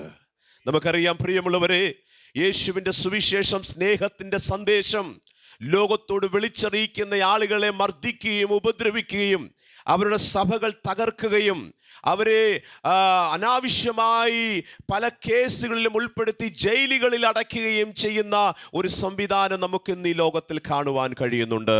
ഇന്ന് പകലിൽ നിങ്ങളിവിടെ സ്വാതന്ത്ര്യത്തോടെ കർത്താവിനെ ആരാധിക്കുമ്പോൾ, യേശുവിനെ ആരാധിക്കുവാൻ സ്വാതന്ത്ര്യമില്ലാതെ ഭാരപ്പെടുന്ന ഗ്രാമങ്ങളിലെ സഭകൾക്ക് വേണ്ടി പ്രാർത്ഥിക്കുവാനുള്ള ഒരു ആത്മഭാരം കർത്താവ് നമുക്ക് നൽകട്ടെ എന്ന് ഞാൻ പ്രാർത്ഥിക്കുകയാണ്. യുപിയിൽ മാത്രം 10,000-ത്തിലധികം ഗ്രാമത്തിലുള്ള ചർച്ചുകളാണ് അടഞ്ഞുകിടക്കുന്നത് എന്നാണ് പറയപ്പെടുന്നത്. പ്രിയമുള്ളവരെ, ദൈവം നമുക്ക് നൽകിയ സ്വാതന്ത്ര്യത്തിനായി നമുക്ക് ദൈവത്തിന് സ്തോത്രം ചെയ്യാം. പൗലോസിനെ ഇങ്ങനെ കൊണ്ടുപോവുകയാണ് ഒരു കുറ്റവാളിയെ പോലെ. അപ്പോൾ ഈ കപ്പലിൽ കയറ്റി കൊണ്ടുപോകുന്ന ഈ യാത്ര, നമുക്ക് ഒത്തിരി കാര്യങ്ങൾ നമുക്ക് ഈ യാത്രയിൽ നിന്ന് പഠിക്കാൻ കഴിയും. പ്രിയമുള്ളവരെ, നമ്മുടെ ക്രിസ്തീയ ജീവിതവും ഒരു യാത്രയാണെന്ന് എത്ര പേർക്ക് വിശ്വസിക്കാൻ കഴിയും? നമ്മളും ഒരു തീരത്തിലേക്ക് യാത്ര ചെയ്തുകൊണ്ടിരിക്കുകയാണ്. ഹല്ലേലൂയ. ഈ വിശ്വാസ കപ്പലാകുന്ന ജീവിതം നയിച്ചുകൊണ്ട് നമ്മൾ മുൻപോട്ട് യാത്ര ചെയ്യുമ്പോൾ ഓളങ്ങളും തിരമാലകളും കൊടുങ്കാറ്റുകളും ഇതിനെതിരെ ആഞ്ഞടിക്കുമ്പോഴും നമ്മുടെ ലക്ഷ്യസ്ഥാനത്തേക്ക് എത്തുവാൻ കർത്താവ് നമ്മുടെ കൂടെയുണ്ട് എന്നുള്ളതാണ് നമ്മുടെ ഏറ്റവും വലിയ ആശ്വാസം. കണ്ടാലും ഞാൻ ലോകാവസാനത്തോളം എല്ലാ നാളും നിങ്ങളോട് കൂടെയുണ്ട് എന്ന് വാക്ക് പറഞ്ഞൊരു യേശു എൻ്റെ കൂടെയുണ്ടെന്ന് എത്ര പേർക്ക് ഇന്ന് പകലിൽ വിശ്വസിക്കാൻ കഴിയും? ലോകക്കാരെല്ലാം മാറി നിന്നാലും മാറാത്തവൻ അവൻ മാത്രമാണ്. അവൻ്റെ സ്നേഹം ഒരിക്കലും തീരുന്നില്ല, അവൻ്റെ കരുതൽ ഒരിക്കലും അവസാനിക്കുന്നില്ല. മനുഷ്യന്റെ സഹായങ്ങൾക്ക് പരിമിതികൾ ഉള്ളപ്പോൾ ഒരു പരിമിതികളുമില്ലാതെ നമ്മളെ സഹായിക്കുന്ന ഒരു നല്ല കർത്താവ് ഇന്ന് പകലിൽ നമ്മോട് കൂടെയുണ്ട്. അവൻ്റെ പേര് യേശുവെന്നാണ്. കരങ്ങളെ ഉയർത്തി ദൈവത്തിന് സ്തോത്രം ചെയ്യാം. അപ്പോൾ ക്യാപ്റ്റൻ ഉണ്ട്, ഓണറുണ്ട്, ജൂലിയസ് എന്ന് പറയുന്ന ഒരു ശതാധിപൻ ആ കപ്പലിലുണ്ട്. ആ കപ്പലിൽ പൗലോസുമുണ്ട്. പൗലോസിൻ്റെ കൂടെ ചില ആളുകളുമുണ്ട്. അവരുടെ പേരുകളൊന്നും ബൈബിളിൽ എഴുതിയിട്ടില്ല. പക്ഷെ അവരെയെല്ലാം കുറ്റവാളികളെ പോലെ റോമിലേക്ക് കൊണ്ടുപോകുന്ന ഒരു യാത്രയാണ് 27-ാമത്തെ ഈ അധ്യായത്തിൽ നമുക്ക് കാണാൻ കഴിയുന്നത്. അവരങ്ങനെ യാത്ര ചെയ്ത് പോകുമ്പോൾ അതിൻ്റെ 14-ാമത്തെ വാക്യം നിങ്ങൾ ശ്രദ്ധിച്ച് വായിക്കാം. ആ വാക്യം ഒന്ന് വായിക്കാം. 27-ന്റെ വാക്യം. കുറെ കഴിഞ്ഞിട്ട് അതിന് വിരോധമായി ഈശാനമൂലൻ എന്ന കൊടുങ്കാറ്റ് അടിച്ചു. കപ്പൽ കാറ്റിന്റെ നേരെ നിൽപ്പാൻ കഴിയാതെ വണ്ണം കുടുങ്ങുകയാൽ ഞങ്ങൾ കൈവിട്ട് അങ്ങനെ പാറിപ്പോയി. ഇവിടെ നിങ്ങൾ ശ്രദ്ധിച്ചേ, ഇവരിങ്ങനെ ഈ റോമിലേക്ക് ഈ കപ്പലിൽ യാത്ര ചെയ്യുമ്പോൾ തിരുവചനം ഇങ്ങനെ പറയുകയാണ് 14-ാമത്തെ വാക്യത്തിൽ, അപ്രതീക്ഷിതമായി ഒരു ഈശാന മൂലൻ എന്നൊരു കൊടുങ്കാറ്റ് ഈ കപ്പലിന് നേരെ വരുന്നൊരു സംഭവം നമുക്ക് കാണാൻ കഴിയുന്നു. Praise the Lord. വളരെ സ്മൂത്തായി പോകുന്നൊരു യാത്രയാണെന്നാണ് ഒരുപക്ഷെ ക്യാപ്റ്റൻ വിചാരിച്ചത്. വളരെ ഈസി ആയിട്ട് ഈ കപ്പലിനെ തുറമുഖത്തെത്തിക്കാമെന്നാണ് അതിൻ്റെ ഓണർ വിചാരിച്ചത്. അങ്ങനെ അതിൽ വളരെ പ്രതീക്ഷയർപ്പിച്ച് പോകുന്ന 100 കണക്കിന് യാത്രക്കാർ വിചാരിച്ചത് ചില ദിവസങ്ങൾക്ക് ശേഷം ഞങ്ങളുടെ ലക്ഷ്യസ്ഥാനത്ത് ഞങ്ങൾ എത്തും എന്നൊക്കെ അവർ പ്രതീക്ഷിച്ചു. പക്ഷേ അവരുടെ യാത്രയിൽ അപ്രതീക്ഷിതമായി ഉണ്ടായ ഒരു കൊടുങ്കാറ്റിനെ പറ്റി നമുക്കിവിടെ കാണാൻ കഴിയുന്നു. പ്രിയമുള്ളവരെ, ജീവിതമെന്ന് പറയുന്നത് നമ്മൾ തീരുമാനിക്കുന്നതല്ല നമ്മുടെ ജീവിതത്തിൽ പലപ്പോഴും സംഭവിക്കുന്നത്. ഇന്ന് പകലിൽ നിങ്ങൾ തിരിച്ചറിയുക, അപ്രതീക്ഷിതമായ കൊടുങ്കാറ്റുകൾ ഒരുപക്ഷെ നമ്മുടെ ജീവിതത്തിന് നേരെ കടന്നു വരുവാൻ സാധ്യതയുണ്ട്. ഹല്ലേലൂയ. നമ്മൾ ഒരുപക്ഷെ ഇങ്ങനെ ചിന്തിക്കുന്നുണ്ടായിരിക്കാം, എൻ്റെ ലൈഫ് എല്ലാം വെൽ സെറ്റിൽഡ് ആണ്, നല്ല ജോലിയുണ്ട്, നല്ല വീടുണ്ട്, എല്ലാം നല്ല രീതിയിലാണ് മുൻപോട്ട് പോകുന്നത്, ഒരുപക്ഷെ എനിക്ക് ഒരു പ്രതിസന്ധികളുമില്ല, ഒരു ഭാരവുമില്ല. അങ്ങനെയൊക്കെ പലപ്പോഴും നമ്മൾ വിചാരിക്കാൻ സാധ്യതയുണ്ട്. പക്ഷെ നിങ്ങൾ ഇന്ന് പകലിൽ ചിന്തിക്കുക, ജീവിതം എന്ന് പറയുന്നത് അൺസർട്ടനിറ്റീസ് ആണ്. എന്തൊക്കെ സംഭവിക്കുമെന്ന് ആർക്കും പറയാൻ കഴിയുകയില്ല. ഇന്ന് പകലിൽ നിങ്ങൾ വിശ്വസിക്കുക, ഈ കപ്പലിന് നേരെ ഒരു ഈശാന മൂലൻ എന്നൊരു കൊടുങ്കാറ്റ് ആഞ്ഞു വീശുവാനിടയായി. ഇന്ന് പകലിൽ നമ്മുടെ വിശ്വാസ കപ്പലിന് നേരെ ഇങ്ങനെയുള്ള കൊടുങ്കാറ്റുകൾ കടന്നു വരുമ്പോൾ നമ്മൾ തകർന്നു പോകരുത്, നമ്മൾ ഭാരപ്പെട്ടു പോകരുത്. നമ്മൾ അതിൻ്റെ നടുവിലും പിടിച്ചു നിൽക്കുവാൻ ദൈവത്തോട് പ്രാർത്ഥിക്കേണ്ടത് അത്യന്താപേക്ഷിതമാണ്. രോഗം ഒരു കൊടുങ്കാറ്റാകാൻ സാധ്യതയുണ്ട്. ജീവിതത്തിൻ്റെ പ്രതിസന്ധികൾ ഈശാന മൂലനാകാനുള്ള സാധ്യതകളുണ്ട്. പക്ഷെ ഇന്ന് പകലിലും നിങ്ങൾ വിശ്വസിക്കുക, ദൈവം കൂടെയുണ്ടെങ്കിൽ ഒരു കൊടുങ്കാറ്റിനും നമ്മുടെ വിശ്വാസ കപ്പലിനെ മുക്കിക്കളയാൻ കഴിയുകയില്ല. എത്ര പേർക്ക് വിശ്വസിക്കാൻ കഴിയും? ഹല്ലേലൂയ. ഈശാന മൂലൻ എത്ര ശക്തമായി നമ്മുടെ ജീവിതത്തിന് നേരെ ആഞ്ഞടിച്ചാലും, അത് രോഗമായിട്ട് വന്നാലും അല്ലെങ്കിൽ ഭാരമായിട്ട് വന്നാലും പ്രതിസന്ധികളായിട്ട് നമ്മുടെ ജീവിതത്തിന് നേരെ ആഞ്ഞടിച്ചാലും, ആ കപ്പലിൽ ദൈവമുണ്ടെങ്കിൽ ആ കപ്പലിനെ ആർക്കും മുക്കാൻ കഴിയുകയില്ല. അല്ലാത്ത എല്ലാ കപ്പലും തകരുമെന്നാണ് നമ്മൾ ഇതുവരെ മനസ്സിലാക്കിയിട്ടുള്ള സംഭവത്തിൽ നമുക്ക് കാണാൻ കഴിയുന്നത്. അപ്പോൾ ഇതൊരു പായ് കപ്പലാണ്. ഇന്നത്തെ പോലെ ആധുനിക സംവിധാനങ്ങളൊന്നും ഇല്ലാതിരുന്നൊരു കാലഘട്ടത്തെ പറ്റിയാണ് 27-ാം അധ്യായത്തിൽ നമ്മൾ വായിക്കുന്നത്. അപ്പോൾ ഇത് കാറ്റിൻ്റെ ദിശയനുസരിച്ച്, കാറ്റിൻ്റെ ഗതി അനുസരിച്ച് പോകുന്നൊരു കപ്പലാണ്. അപ്പോൾ ഇവർ വളരെ സ്മൂത്തായി പോയിക്കൊണ്ടിരുന്ന ഈ യാത്രയിൽ അപ്രതീക്ഷിതമായി ഉണ്ടായ ഒരു കൊടുങ്കാറ്റ് ഇവരുടെ ലക്ഷ്യസ്ഥാനത്തേക്കുള്ള യാത്രയെ തടസ്സപ്പെടുത്തുവാനിടയായി തീർന്നു. പ്രിയമുള്ളവരെ, പലപ്പോഴും നമ്മുടെയും ജീവിതത്തിൽ നമ്മൾ ഇങ്ങനെ പ്രതീക്ഷിക്കുന്നുണ്ടായിരിക്കാം, ഈ 2025 എനിക്ക് ഇങ്ങനെയൊക്കെ ചെയ്യാൻ കഴിയും, എനിക്ക് ആ കാര്യങ്ങളൊക്കെ ചെയ്യാൻ കഴിയും, എനിക്കൊരു പക്ഷേ ആ ജോലിക്കുള്ള സാധ്യതകൾ ഉണ്ടായിരിക്കാം, അല്ലെങ്കിൽ ആ ബിസിനസ് എനിക്ക് നല്ല രീതിയിൽ ചെയ്യാൻ കഴിയും. അങ്ങനെ പലപ്പോഴും നമ്മൾ മാനുഷികമായ നിലയിൽ ഒത്തിരി കണക്കുകൂട്ടലുകൾ ചെയ്യുന്നവരായിരിക്കാം നമ്മളെല്ലാവരും. പക്ഷേ അപ്രതീക്ഷിതമായി ചില സംഭവങ്ങൾ നമ്മുടെ ജീവിതത്തിൽ വരാൻ സാധ്യതയുണ്ട്. എന്നാൽ നമ്മളൊരു ദൈവ പൈതലാണെങ്കിൽ അത് നന്മയ്ക്കായി വ്യാപരിക്കുമെന്ന് ബൈബിൾ നമ്മളോട് പറയുകയാണ്. നന്മയ്ക്കായി കൂടി വ്യാപരിക്കുന്നു. Praise the Lord. നിങ്ങൾ 14 മുതൽ 20 വരെയുള്ള വാക്യങ്ങൾ ശ്രദ്ധിച്ച് വായിക്കുമ്പോൾ നമുക്ക് ഇവിടെ കാണാൻ കഴിയുന്നു, ഈ കപ്പലിൽ യാത്ര ചെയ്യുന്നവരുടെ എല്ലാ പ്രതീക്ഷകളും നഷ്ടപ്പെടുന്ന നിലയിൽ അവിടെ അവർ വളരെ വലിയൊരു പ്രതിസന്ധിയിൽ കൂടി കടന്നു പോവുകയാണ്. 20-ാമത്തെ വാക്യം നിങ്ങൾ ശ്രദ്ധിച്ചേ. 20-ാമത്തെ വാക്യം ഒന്ന് വായിക്കാം. അവിടെ എന്താണ് എഴുതിയിരിക്കുന്നത്? വളരെ നാളായിട്ട് സൂര്യനെയോ നക്ഷത്രങ്ങളെയോ കാണാതെയും വല്ലാത്ത കൊടുങ്കാറ്റ് അടിച്ചും കൊണ്ട് ഇരിക്കയാൽ ഞങ്ങൾ രക്ഷപ്പെടുമെന്നുള്ള ആശയൊക്കെയും അറ്റുപോയി. 276 പേര് പോകുന്ന ഈ കപ്പലിൽ, ഒരു തുറമുഖത്ത് നിന്ന് മറ്റൊരു തുറമുഖത്തേക്ക് പോകുന്ന ഈ യാത്രയിൽ അവരപ്രതീക്ഷിതമായി ഫേസ് ചെയ്ത ഈശാല മൂലൻ എന്ന കൊടുങ്കാറ്റുകൊണ്ട് അവരുടെ ഡിറക്ഷൻ എല്ലാം മാറിപ്പോയി. അവർക്കൊന്നും കാണാൻ കഴിയുന്നില്ല.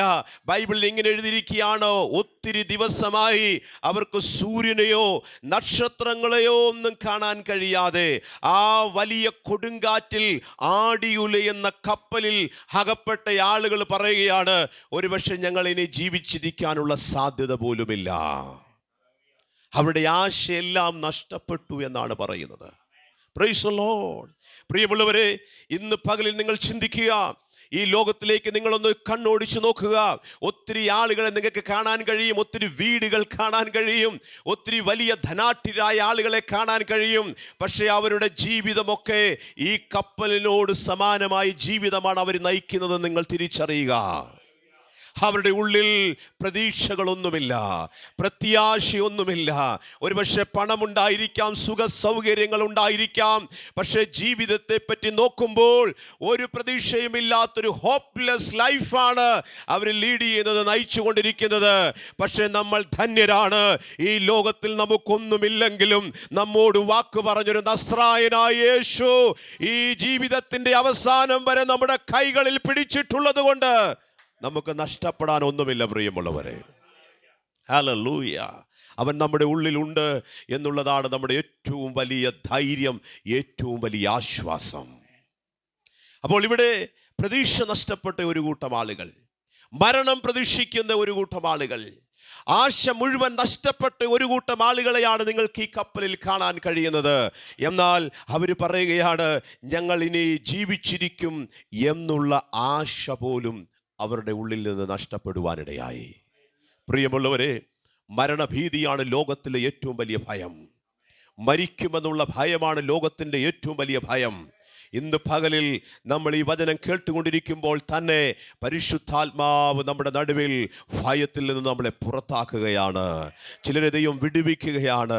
ചില രോഗങ്ങൾ വരുമ്പോൾ, ചില പ്രതിസന്ധികൾ വരുമ്പോൾ ഇങ്ങനെയാകാൻ സാധ്യതയുണ്ട്, ഒരുപക്ഷെ ആ രോഗമാകാൻ സാധ്യതയുണ്ട്, അങ്ങനെയൊക്കെ സംഭവിക്കാൻ സാധ്യതയുണ്ട്, റിപ്പോർട്ടുകൾ ഇങ്ങനെയാണ് എന്നൊക്കെ പല ചിന്തകൾ നമ്മുടെ മനസ്സിൽ വരാൻ സാധ്യതയുണ്ട്. പക്ഷേ ഇന്ന് പകലിൽ അങ്ങനെ മരണഭീതികളെയെല്ലാം മാറ്റുന്നൊരു ദൈവ സാന്നിധ്യം ഇന്ന് പകലിൽ നമ്മുടെ നടുവിലുണ്ട്. അപ്പോൾ ജീവിച്ചിരിക്കുമെന്നുള്ള പ്രതീക്ഷ നഷ്ടപ്പെട്ട ഒരു കൂട്ടം ആളുകൾ, മരിക്കാൻ വേണ്ടി പ്രിപ്പയർഡ് ആകുന്ന ഒരു കൂട്ടം ആളുകൾ, അവരുടെ സാധനങ്ങളെല്ലാം ഈ കടലിലേക്ക് എടുത്തെറിയുന്ന ഒരു ഭാഗം നമുക്കിവിടെ വായിക്കാൻ കഴിയും. അങ്ങനെ അവർക്ക് ഉറങ്ങാൻ കഴിയുന്നില്ല, അവർക്ക് ഭക്ഷണം കഴിക്കാൻ കഴിയുന്നില്ല, അവരുടെ പ്രതീക്ഷകളെല്ലാം നഷ്ടപ്പെട്ട ഒരു പ്രത്യേക ജംഗ്ഷനിൽ നിൽക്കുന്ന ഒരു കൂട്ടം ആളുകളെ പറ്റിയാണ് 20-ാമത്തെ വാക്യത്തിൽ നമുക്ക് കാണാൻ കഴിയുന്നത്. പ്രിയമുള്ളവരെ, ഈ 276 പേരുടെ കൂട്ടത്തിൽ ഒരു ദൈവ മനുഷ്യനും യാത്ര ചെയ്യുകയാണ്. അവൻ്റെ പേര് പൗലോസ് എന്നാണ്. പുതിയ നിയമസഭയിൽ യേശുക്രിസ്തു കഴിഞ്ഞാൽ ഏറ്റവും കൂടുതൽ ആളുകൾ ചർച്ച ചെയ്യപ്പെടുന്ന പേര് പൗലോസിനെ പറ്റിയാണ്. ആ പൗലോസ് ആ കപ്പലിൽ ഇതുവരെ സൈലന്റ് ആയിരുന്നു. നിങ്ങൾ 1-ാം അധ്യായത്തിൽ 1-ാം വാക്യം മുതൽ 20-ാമത്തെ വാക്യം വരെ നോക്കിക്കേ. പൗലോസിന് ഒന്നും അവിടെ സംസാരിക്കുന്നതായി നമുക്ക് കാണാൻ കഴിയുന്നില്ല. 20-ാമത്തെ വാക്യം വരെ ആ കപ്പലിനെ ഡയറക്റ്റ് ചെയ്യുന്നത്, അതിനെ കൺട്രോൾ ചെയ്യുന്നത് അതിൻ്റെ ക്യാപ്റ്റൻ ആയിരുന്നു, അതിൻ്റെ ഓണറായിരുന്നു, ഒരുപക്ഷെ റോമൻ ഗവൺമെൻറ്റിൻ്റെ ശതാധിപനായിരുന്നു. 20-ാമത്തെ വാക്യം വരെ പൗലോസ് സൈലൻ്റ് ആണ്. പൗലോസിന് ഒന്നും പറയാൻ കഴിയുന്നില്ല. പൗലോസിന് ഒരു വോയിസും അവിടെ ഉണ്ടായിരുന്നില്ല. പക്ഷേ 21-ാം വാക്യം മുതൽ അടുത്ത മുഴുവൻ ഭാഗങ്ങളിൽ നിങ്ങൾ ശ്രദ്ധിക്കുക, പൗലോസാണ് ആ കപ്പലിനെ നിയന്ത്രിക്കാൻ വേണ്ടി ദൈവത്താൽ തിരഞ്ഞെടുക്കപ്പെടുന്നത്. നിങ്ങൾക്ക് എന്താ മനസ്സിലായത്? ഈ വാക്യത്തിൽ നിങ്ങൾക്ക് എന്താ മനസ്സിലായത്? ഒരുപക്ഷെ ദൈവം ചില സമയങ്ങളിൽ നമ്മളെ സൈലന്റ് ആയി ഇരുത്താൻ സാധ്യതയുണ്ട്. മറ്റുള്ള പല ആളുകളും അവരുടെ ശബ്ദം ഉയർത്തി പല കാര്യങ്ങളും സംസാരിക്കും. കാരണം പൊസിഷൻ അവരുടെ കരങ്ങളിലാണ്, ഓണർ അവരാണ് കാര്യങ്ങളൊക്കെ നിയന്ത്രിക്കുന്നത്. ഒരുപക്ഷെ ദൈവം നമ്മളെ ചില സമയത്ത് മൗനമായിരുത്തും. പക്ഷെ നിങ്ങൾ വിശ്വസിക്കുക, നമ്മുടെ സമയം ദൈവം നമ്മുടെ ജീവിതത്തിൽ നൽകാനിടയായി തീരും. ഹല്ലേലൂയ. ലോകത്തിലെ ആളുകൾ അവരുടെ നിയന്ത്രണത്തിൽ കാര്യങ്ങളൊന്നും നിൽക്കാതെ വരുമ്പോൾ ദൈവത്തിൻ്റെ അഭിഷിക്തന്മാരെ, ദൈവത്തിൻ്റെ അഭിഷിക്തമാരെ തിരഞ്ഞ് കണ്ടുപിടിക്കാൻ വേണ്ടി കാത്തിരിക്കുന്ന ഒരു കാലഘട്ടം വരുമെന്ന് എത്ര പേർക്ക് വിശ്വസിക്കാൻ കഴിയുന്നുണ്ട്? ഒരുപക്ഷെ ഇന്ന് നമ്മുടെ വോയിസിന് യാതൊരു പ്രാധാന്യതയും ഉണ്ടായിരിക്കത്തില്ല. നമ്മൾ പറയുന്നത് ഒരുപക്ഷെ ആരും കേൾക്കാൻ വേണ്ടി ഒരുപക്ഷെ തയ്യാറാകത്തില്ല. എന്നാൽ ഒരു കാലം വരും, നമുക്ക് നമ്മുടെ വോയിസിന് വേണ്ടി, നമ്മുടെ ശബ്ദത്തിന് വേണ്ടി, നമ്മൾ പറയുന്നത് അനുസരിക്കാൻ വേണ്ടി ലോകം കാത്തിരിക്കുന്ന ഒരു ദിവസം വരും. അങ്ങനെയുള്ളൊരു തിരഞ്ഞെടുപ്പാണ് നമ്മുടെ മുകളിൽ വീണിരിക്കുന്നത്. ഹല്ലേലൂയ. ഈ 20-ാമത്തെ വാക്യം വരെ പൗലോസ് ഒരു കുറ്റവാളിയെ പോലെയാണ് പോകുന്നത്. അവൻ്റെ കയ്യിൽ ചങ്ങലയുണ്ട്. ഒരു അടിമയേക്കാൾ താഴ്ന്ന നിലവാരത്തിലുള്ള ഒരു മനോഭാവത്തിലാണ് ആളുകൾ അവനെ കണ്ടിരുന്നത്. പക്ഷെ 21-ാമത്തെ വാക്യത്തിലേക്ക് വരുമ്പോൾ ദൈവം പറയുകയാണ്, പൗലോസേ, നിന്നെ ഞാൻ ഈ കപ്പലിൽ കയറ്റിയത് ഈ യാത്ര ചെയ്യുന്ന സകല ആളുകൾക്കും ഒരു അനുഗ്രഹത്തിന് കാരണമായി തീരാൻ വേണ്ടിയാണ്. പ്രിയമുള്ളവരെ, നിങ്ങൾ ശ്രദ്ധിച്ചേ, ഒരു കുറ്റവാളിയെ പോലെ പോകുന്ന പൗലോസിനെ ഇവിടെ ദൈവം ഒരു ശുശ്രൂഷയ്ക്ക് വേണ്ടി ദൈവം അവന് അവസരം കൊടുക്കുകയാണ്. പൗലോസ് വലിയ വലിയ ആളുകളുടെ നടുവിൽ പ്രസംഗിച്ചതായി നമ്മൾ അപ്പോസ്തല പ്രവൃത്തികളിൽ വായിക്കുന്നുണ്ട്. അരയോബ കുന്നിൻ്റെ മുകളിലൊക്കെ തത്വജ്ഞാനികളുടെ നടുവിൽ ജ്ഞാനത്തോടെ സംസാരിക്കുന്ന പൗലോസിനെ നമുക്ക് കാണാൻ കഴിയുന്നുണ്ട്. എഫെസോസ് പട്ടണത്തിൽ വന്ന് പ്രസംഗിക്കുന്ന പൗലോസിനെ നമുക്ക് കാണാൻ കഴിയുന്നുണ്ട്. ഫിലിപ്പിയ പട്ടണത്തിൽ പോയി പ്രസംഗിച്ച പൗലോസിനെ നമുക്ക് കാണാൻ കഴിയുന്നുണ്ട്. ലോകത്തിലെ 3 ഭൂഖണ്ഡങ്ങളിൽ സുവിശേഷത്തിന്റെ സന്ദേശവുമായി ആ കാലഘട്ടത്തിൽ പൗലോസിനെ ദൈവം അയക്കുവാനിടയായി തീർന്നു. പക്ഷേ ഈ അധ്യായത്തിൽ പൗലോസിന്റെ മിനിസ്ട്രി ഡിഫറൻ്റ് ആണ്. ഇവിടെ പൗലോസിന് സഭയില്ല, പ്രസംഗിക്കാനുള്ള ഒരു പുൾപിറ്റ് ഇല്ല. ആളുകളൊക്കെ കേൾക്കാൻ വേണ്ടി, വചനം കേൾക്കാൻ വേണ്ടി ഒരു ആവേശത്തോടൊന്നും അല്ല ഇരിക്കുന്നത്. പക്ഷെ അവിടെയും ദൈവത്തിൻ്റെ അഭിഷിക്തനായ പൗലോസിന് മിനിസ്ട്രിക്ക് വേണ്ടി ദൈവം അവസരം കൊടുക്കുകയാണ്. പ്രിയമുള്ളവരെ, ഇന്ന് പകലിൽ ഞാൻ നിങ്ങളോട് പറയാൻ ആഗ്രഹിക്കുന്നു, നിങ്ങളെ ദൈവം തിരഞ്ഞെടുത്തിട്ടുണ്ടെങ്കിൽ നിങ്ങൾ ജോലി ചെയ്യുന്ന സ്ഥാപനത്തിൽ നിങ്ങൾക്കൊരു മിനിസ്ട്രി ഉണ്ട്. നിങ്ങൾ പഠിക്കുന്ന കോളേജിൽ നിങ്ങൾക്കൊരു മിനിസ്ട്രി ഉണ്ട്. നിങ്ങളുമായി ബന്ധപ്പെട്ട് നിൽക്കുന്ന ആളുകൾക്ക് വേണ്ടി നിങ്ങളിൽ ദൈവം ഒരു ശുശ്രൂഷ വരവേൽപ്പിച്ചിട്ടുണ്ട്. നമ്മൾ ഞായറാഴ്ച മാത്രം ഈ സഭയിൽ വരുവാൻ വേണ്ടി വിളിക്കപ്പെട്ടവരല്ലല്ലോ. ദൈവം നമ്മളെ ആക്കിയിരിക്കുന്നത് ലോകത്തിന് വെളിച്ചം കൊടുക്കുവാൻ വേണ്ടിയാണ്. തകർന്നിരിക്കുന്നവരുടെ ജീവിതത്തെ പണിയാൻ വേണ്ടിയാണ് ദൈവം എന്നെ തിരഞ്ഞെടുത്തിരിക്കുന്നത്. എത്ര പേർക്ക് വിശ്വസിക്കാൻ കഴിയും? നമ്മുടെ കൂടെ യാത്ര ചെയ്യുന്ന ആളുകൾ, അല്ലെങ്കിൽ നമ്മുടെ ചുറ്റുപാടും താമസിക്കുന്ന ആളുകൾ, അല്ലെങ്കിൽ നമ്മൾ ഫോണിൽ സംസാരിക്കുന്ന ആളുകൾ, അല്ലെങ്കിൽ നമ്മുടെ കൂടെ യാത്ര ചെയ്യുന്ന ആളുകൾ, അവർക്ക് വേണ്ടി എന്തൊക്കെയോ പകരുവാൻ വേണ്ടിയാണ് ദൈവം നമ്മളെ തിരഞ്ഞെടുത്തിരിക്കുന്നതെന്ന് നിങ്ങൾ തിരിച്ചറിയുക. Hallelujah, hallelujah. അല്ലാതെ വേറെ ചില പാട്ടുകൾ പാടി, അല്ലെങ്കിൽ ഒരു വാക്യം വായിച്ച്, അല്ലെങ്കിൽ ഒരു പ്രസംഗം മാത്രം കേട്ട് ജീവിതം തീർക്കാനല്ല ദൈവം നമ്മെ വിളിച്ചിരിക്കുന്നത്. ഇന്ന് പകലിൽ ഞാൻ നിങ്ങളോട് പറയുന്നു, ഈ സഭയിലുള്ള സകലർക്കും ദൈവം ഒരു ശുശ്രൂഷ നൽകിയിട്ടുണ്ട്. അതൊരു പക്ഷെ ഞായറാഴ്ച ഇവിടെ നിന്ന് പ്രസംഗിക്കുന്ന കാര്യത്തെ പറ്റിയല്ല ഞാൻ പറയുന്നത്. തിങ്കളാഴ്ച മുതൽ ശനിയാഴ്ച വരെ നമ്മുടെ ചുറ്റുപാടുകളിൽ നമ്മൾ കാണുന്ന പല ആളുകൾക്കും നമ്മളൊരു അനുഗ്രഹമായി തീരാൻ വേണ്ടിയാണ് ദൈവം നമ്മളെ കണ്ടിരിക്കുന്നത്. പൗലോസിന് ഇവിടെ ചർച്ചില്ല, പ്രസംഗിക്കുവാൻ വേണ്ടി ഒരു പുൾപിറ്റില്ല, അവന്റെ പ്രസംഗം കേൾക്കാൻ വേണ്ടി ആവേശത്തോടെ ജനങ്ങൾ കടന്നു വന്നിട്ടില്ല. പക്ഷേ ഈ തകരുന്ന പ്രതീക്ഷകൾ നഷ്ടപ്പെടുന്ന, അല്ലെങ്കിൽ ഈശാന മൂലം കൊണ്ട് തകരാൻ പോകുന്ന ഈ കപ്പലിലും നിന്നുകൊണ്ട് പ്രസംഗിക്കുവാൻ ദൈവം അവനൊരു അവസരം കൊടുക്കുകയാണ്. ഇന്ന് പകലിൽ പ്രിയമുള്ളവരെ, നമ്മുടെ അവസരത്തെ നമ്മൾ തിരിച്ചറിയുക. നമ്മുടെ ഈ കൊച്ചു ജീവിതത്തിൽ നമ്മൾ മറ്റുള്ളവർക്കൊരു അനുഗ്രഹമായി മാറുന്നില്ലെങ്കിൽ ഈ ക്രിസ്തീയ ജീവിതം കൊണ്ട് എന്താണ് അർത്ഥം? നമുക്ക് ചിലരെയും കൂടി ദൈവരാജ്യത്തിലേക്ക് കൊണ്ടുവരാൻ കഴിയുന്നില്ലെങ്കിൽ നമ്മളൊരു 70 വർഷം ക്രിസ്ത്യാനിയായി ജീവിച്ചിട്ട് എന്താണ് അർത്ഥമുള്ളത്? നമ്മൾ ഈ ഭൂമിയിൽ ജീവിക്കുമ്പോൾ നമ്മൾ അനേകർക്ക് ഒരു അനുഗ്രഹമായി തീരണം. നമ്മൾ അനേകരെ തീയിൽ നിന്ന് വലിച്ചെടുക്കാനാണ് ദൈവം നമ്മളെ വിളിച്ചത്. നരകത്തിൻ്റെ വഴിയിൽ നിന്ന് സ്വർഗത്തിൻ്റെ വഴിയിലേക്ക് കൊണ്ടുവരാനാണ് ദൈവം നമ്മളെ ആക്കി വച്ചിരിക്കുന്നത്. നമ്മളത് ചെയ്യുന്നില്ലെങ്കിൽ ഈ ലോകത്തിൽ ആരാണത് ചെയ്യാൻ പോകുന്നത്? ഇന്ന് പകലിൽ ഞാൻ ഇവിടെ നിൽക്കുമ്പോൾ പ്രിയമുള്ളവരെ, ഞാൻ നിങ്ങളെ ചലഞ്ച് ചെയ്യാൻ ആഗ്രഹിക്കുന്നു. നമ്മുടെ സഭ ചില കൂടിവരവുകളിൽ മാത്രം ഒതുങ്ങുന്നൊരു സഭയായി മാറരുത്. നമ്മൾ ദൈവരാജ്യത്തിന് വേണ്ടി പ്രയോജനപ്പെടണം. സുവിശേഷം കേട്ടിട്ടില്ലാത്ത ആളുകളിലേക്ക് നമ്മൾ എത്തിച്ചേരുവാൻ തയ്യാറാകണം. ചില ഗ്രാമങ്ങളിലേക്ക് നിങ്ങൾ പോകാൻ വേണ്ടി തയ്യാറാകണം. അവിടെ നിങ്ങൾ സുവിശേഷത്തിൻ്റെ വിത്ത് വിതയ്ക്കുവാൻ വേണ്ടി തയ്യാറാകണം. ഈ ഭൂമിയിൽ നമ്മൾ ജീവിക്കുമ്പോൾ നമ്മൾ മുഖാന്തരം ചിലർ കർത്താവിനെ അറിയണം. പൗലോസ് സ്വർഗത്തിലെത്തുമ്പോൾ അവന്റെ കൂടെ ആയിരങ്ങൾ, 10,000-ങ്ങൾ, ലക്ഷങ്ങൾ കാണും. കാരണം അവൻ ഈ ലോകത്തിൽ നയിച്ച ജീവിതം ഒരു സെൽഫിഷ് ലൈഫ് അല്ലായിരുന്നു. അവൻ തൻ്റെ ജീവിതം മുഴുവൻ യേശുവിന് വേണ്ടി സാക്രിഫൈസ് ചെയ്യുകയായിരുന്നു.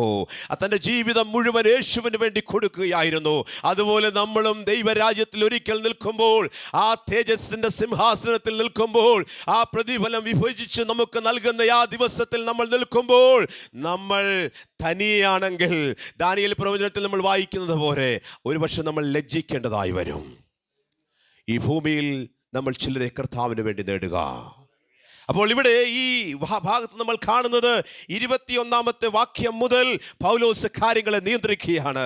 പൗലോസ് അവിടെ സംസാരിക്കുകയാണ്. പൗലോസ് അവരോടെല്ലാം പറയുകയാണ്, നിങ്ങൾ ഭാരപ്പെടേണ്ട കേട്ടോ, നിങ്ങൾ വിഷമിക്കേണ്ട, നിങ്ങൾക്ക് വേണ്ടി ദൈവം ഒരു അത്ഭുതത്തെ ചെയ്യുവാൻ വേണ്ടി പോവുകയാണ് എന്ന് പറഞ്ഞ് പൗലോസ് അവിടെ ജനത്തെ ആശ്വസിപ്പിക്കുകയാണ്. 21-ാമത്തെ വാക്യം വായിക്കുക. അവർ വളരെ പട്ടിണി കിടന്ന ശേഷം പൗലോസ് അവരുടെ നടുവിൽ നിന്നുകൊണ്ട് പറഞ്ഞത്, പുരുഷന്മാരെ, എന്റെ വാക്ക് അനുസരിച്ച് ക്രേത്തയിൽ നിന്ന് നീക്കാതെ ഈ കഷ്ടനഷ്ടങ്ങൾ സമ്പാദിക്കാതെയും ഇരിക്കേണ്ടതായിരുന്നു. എങ്കിലും ഇപ്പോൾ ധൈര്യത്തോടെ ഇരിപ്പാൻ ഞാൻ നിങ്ങളോട് അപേക്ഷിക്കുന്നു. കപ്പലിനല്ലാതെ നിങ്ങളിൽ ആരുടെയും പ്രാണന് ഹാനി വരികയില്ല.